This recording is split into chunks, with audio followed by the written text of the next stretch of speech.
When Dr. Phil stopped the show, everyone in that studio knew this wasn't an ordinary moment. His hand went up. The cameras froze. The audience held its breath.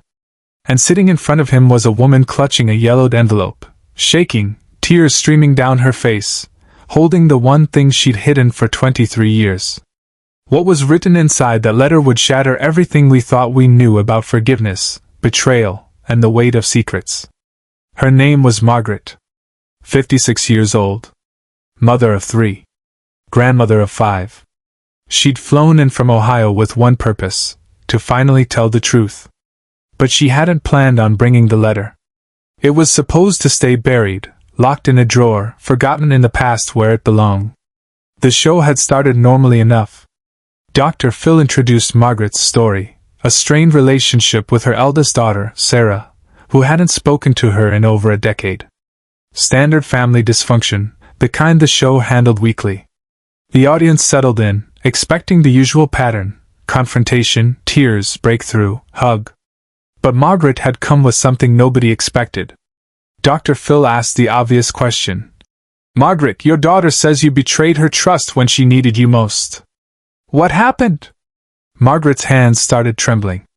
She reached into her purse. Her fingers closed around something. The cameras caught it, a flash of yellowed paper, an old envelope with handwriting that looked weathered by time. I need to show you something," Margaret whispered. "Nobody knows about this. Not even Sarah." Dr. Phil leaned forward. His expression shifted. In 30 years of doing this show, he'd developed an instinct for when something real was about to break through the television facade. This was one of those moments. "What's that you're holding?" he asked gently. "A letter," Margaret said. "From my mother. Written the day before she died.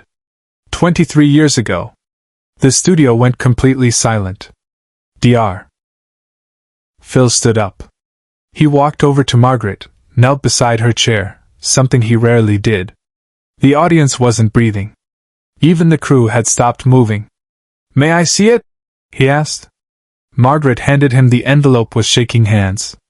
The paper was thin, fragile, the kind that might crumble if you held it too hard. Dr. Phil opened it carefully, began reading. And as he read, his expression changed, from curiosity to shock to something deeper. He looked up at the control booth. "Stop the tape." The words echoed through the studio like a thunderclap. The cameras kept rolling, but the energy had completely shifted. This wasn't a show anymore. This was something else. Subscribe and leave a comment, because the most powerful part of this story is still ahead. Dr. Phil turned to Margaret. "Does Sarah know what's in this letter?" "No," Margaret sobbed. "I couldn't. I thought it would destroy her.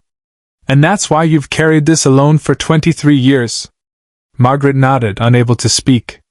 Dr. Phil stood, still holding the letter.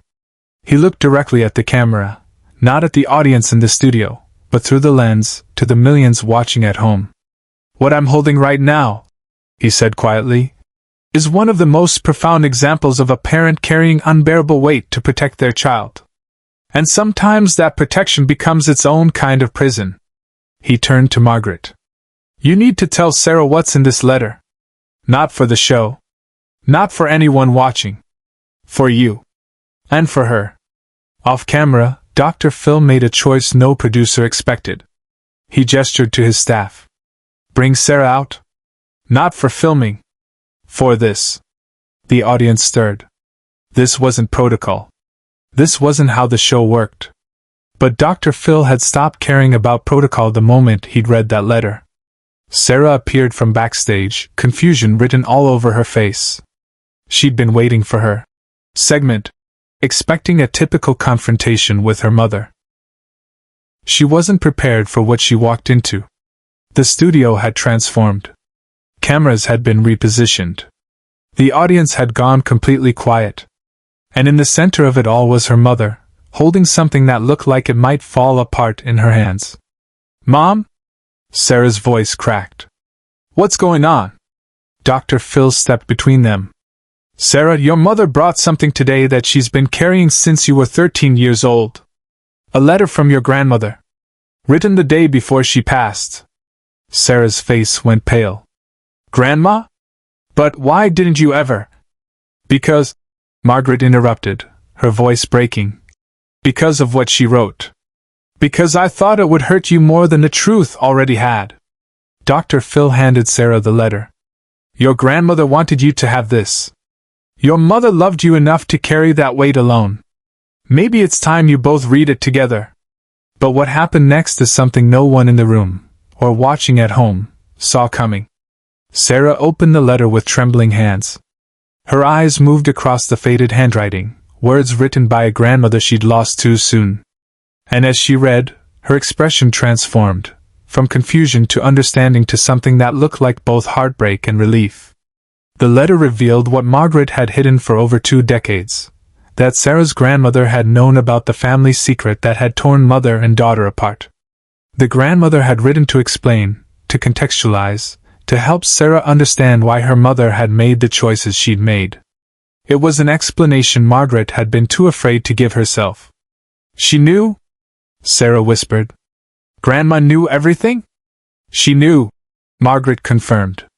And she wanted you to understand that what I did because I was trying to protect you. Even if I did it wrong. Even if it pushed you away.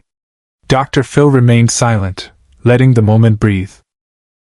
He'd learned long ago that sometimes the most powerful thing he could do was simply hold space for people to heal. Sarah looked at her mother, really looked at her, for the first time in years. I thought you chose him over me. I never chose anyone over you, Margaret said. I just didn't know how to save you without losing everything else. Your grandmother understood that. She wrote this letter to help you understand it too. The transformation in that studio was palpable. Sarah stood up, walked over to her mother, and for the first time in 10 years, they embraced. The audience erupted, not in polite applause, but in the kind of cathartic release that happens when people witness something genuinely profound. Dr. Phil let them have their moment. Then he spoke, his voice carrying the weight of 3 decades of experience. This letter, he said, holding up the fragile paper, represents something I talk about every single day on this show. The secrets we carry to protect the people we love.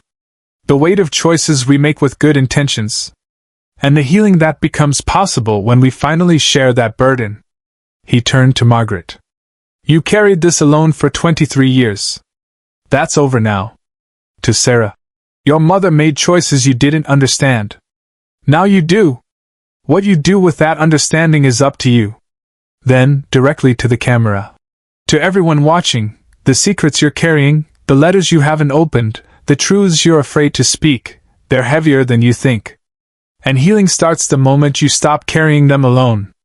The show resumed, but it was different now. Dr. Phil arranged for Margaret and Sarah to continue therapy together, off camera, with one of his trusted colleagues. He provided resources, counseling referrals, family therapy programs, support groups for parents and children navigating complex family trauma.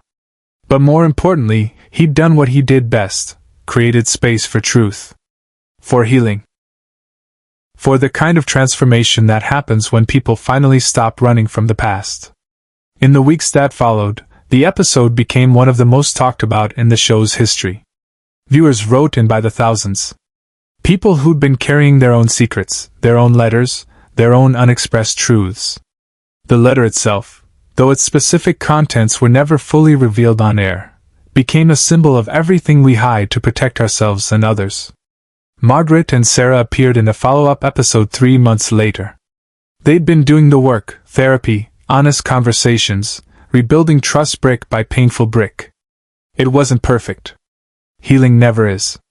But it was real. Share and subscribe. Make sure this story is never forgotten. Dr. Phil reflected on the episode during a behind-the-scenes interview. In 30 years, I've seen a lot of dramatic moments, he said. But sometimes the most powerful ones aren't the shout-in matches or the big reveals. Sometimes they're just a mother and daughter, a letter, and the courage to finally tell the truth. The letter itself, that fragile piece of paper that had held so much power, was eventually framed and given back to Sarah. Not as a reminder of pain, but as evidence of her grandmother's love, her mother's sacrifice, and the possibility of forgiveness even after years of silence. The legacy of that day extended far beyond the studio. Therapists across the country reported increases in patients bringing up long-hidden family secrets.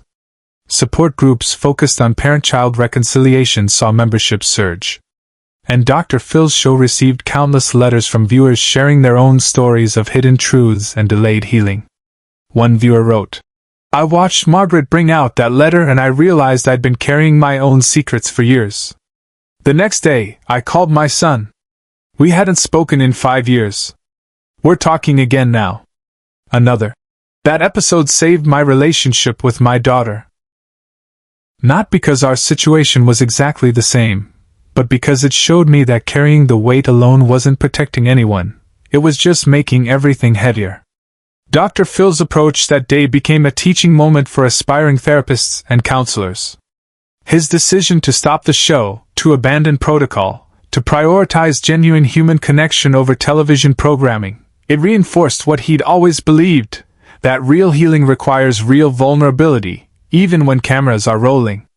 In a world of staged reality television and manufactured drama, Dr. Phil had created something different. A space where a mother could finally share a letter she'd hidden for decades. Where a daughter could finally understand why she'd felt abandoned.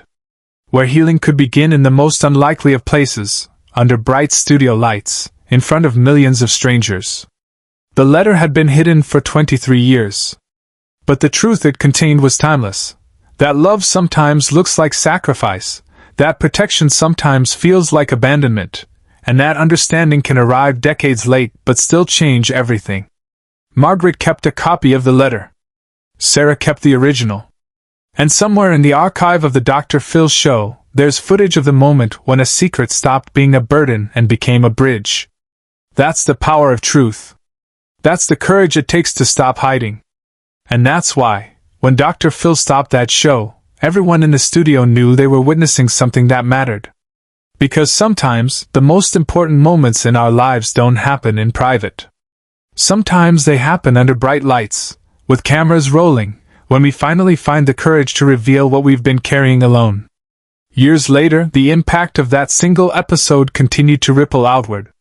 Dr. Phil himself kept a photograph from that day in his office, not of Margaret or Sarah, but of the letter itself. A reminder that sometimes the most powerful tools for healing aren't sophisticated therapeutic techniques or breakthrough interventions.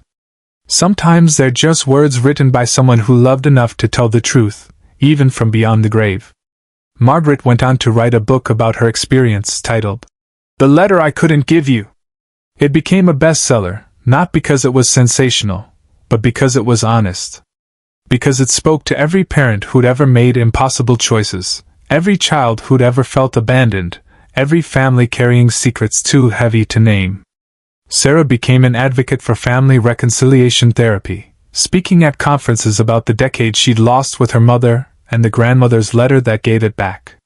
She didn't sugarcoat it. The healing had been messy, painful, full of setbacks. But it had been worth it. The letter itself became something more than paper and ink. Dr. Phil often referenced it in later episodes when dealing with family estrangement. "I remember a woman who brought a letter," he'd say, "hidden for 23 years. And when she finally had the courage to share it, everything changed. Not instantly. Not perfectly. But genuinely." He used it to illustrate a fundamental truth about human relationships. That the things we hide to protect people we love often end up harming them more than the truth ever could. That secrets have weight. That healing requires vulnerability. That it's never too late to start telling the truth. In therapy circles, the episode became known simply as "The Letter." Clinicians used it in training sessions to demonstrate the importance of creating safe spaces for disclosure. Family therapists showed clips to clients struggling with their own hidden truths. Support groups for estranged families referenced it as proof that reconciliation, though difficult, was possible. One therapist wrote to Dr. Phil, "I've been in practice for 20 years. I've never seen anything illustrate the power of truth-telling as clearly as Margaret's letter. I show that episode to every family I work with. It changes the conversation every single time. The grandmother's wisdom, written on her deathbed, had transcended time and space. She'd known, somehow, that the secret would create distance. She'd known her daughter would carry impossible weight. She'd known her granddaughter would need context she might never receive. So she'd written it all down, the explanations, the context, the love, and trusted that someday, somehow, it would reach the people who needed it most. It had taken 23 years. But it had arrived exactly when it was supposed to. That's what Dr. Phil understood that day when he stopped the show. Some moments are too important to be rushed. Too sacred to be packaged into television segments. Too real to be anything other than what they are, human beings, in pain, finding their way back to each other. The cameras had captured it all. But the healing that followed happened in therapy rooms, phone calls, holidays spent together after years apart, grandchildren meeting their grandmother for the first time, trust rebuilt one honest conversation at a time. And it all started with a letter. Hidden in a purse. Carried into a studio. Finally, courageously, heartbreakingly revealed.